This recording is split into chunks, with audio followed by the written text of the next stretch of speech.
सर्वांनी इकडे लक्ष द्यायचं आहे। भक्त पुंडलिकाने दिलेली वीट आहे, ही वीट आहे, त्या विटेवरती देव उभा आहे। मुक्तकेशी नावाची दासी होती, त्या रूपाने नाजूक होत्या, त्यांना नाजूक असलेलाचा गर्व होता। ज्यावेळेस या ठिकाणी देवाच्या दर्शनाला आले त्यावेळेस त्यांच्या मनामध्ये असा भाव निर्माण झाला की मी देवाच्या पायावरती डोकं कसं टेकवायचं। त्यांनी देवाच्या पायावरती दर्शन न घेता करंगळी शेजारचं बोट या ठिकाणी लावलेलं आहे, डाव्या पायाला या ठिकाणी बोट रुतलेलं आहे आणि त्यांचा गर्भहरण झालेला आहे।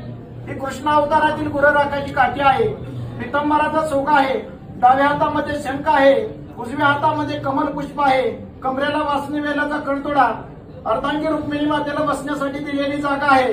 ब्रह्मदेवाचे जन्मस्थान नाभी कमल, भृगु ऋषीने लात मारली भृगुलांचल, गळ्यामध्ये कस्तूपमणी आहे, मकराकार कुंडले आहेत, शिवाकार मस्तक आहे, कुंडले